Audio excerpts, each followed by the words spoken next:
Dobar dan, poštovanje, kako je? Poštovanje, kako ste? Jer ide posao? Dobro.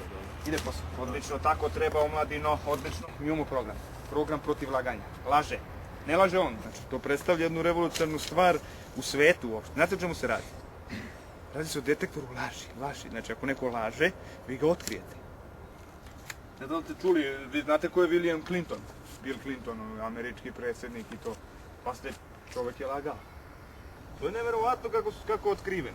Znači čovjek koji je predsjednik.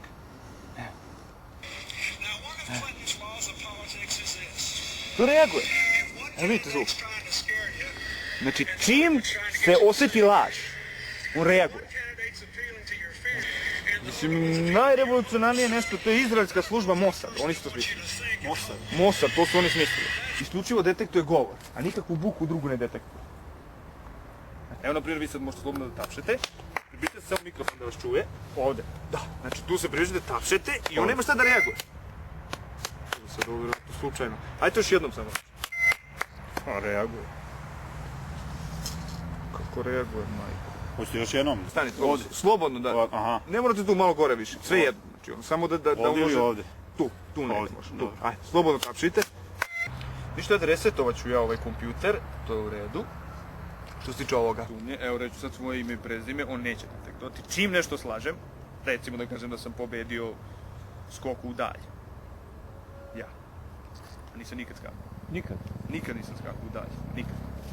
Čak nisam mogao. Ali da vidite sad ovo. Znači ja čim slažem, on će reagovati. Ali evo sad prvo da kažem osnovne podatke. Siniša Jelovac, adresa... Pisti. Ne, zašto pisti, nije to zbog toga, to se... Samo malo, evo sad još jednom idemo da vidimo da ga na licu mesta Siniša Jelovac, Jurija Gagarina... Jeste vi Siniša Jelovac? Pa jesam, govorim istinu. Isti Jurije Gagarin. Pa govorim istinu. Ali vama treba ovo? Kome ja da prodam više? Pa ne znam da li nam treba. Ali reaguje na pevanje. Na pevanje? Na pevanje ne. Ali na primjer ako himnu... Ako pevate, ako to buka, onda može. Ne, onda ne sme da reaguje. Pazite. Ako to melodika. I Slovenci, reaguje. Znači buka. A opet ne bi trebalo.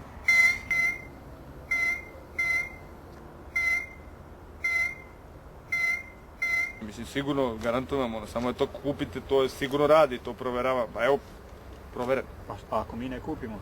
Pa kome onda da prodam? Mislim, šta da radi sad s tim? Šta vi mislite da... Možda se radi tako kako vi hoćete, ono. Znači, kupite, prodate, uzmete i gotovo. A šta mi da radimo koji prodajemo? Koga mi da kupimo? Hoćete vi da kupite? Treba. Pa treba mi novaca. Treba mi novaca, ljudi. Pa pojete kakve su mi čakšire je.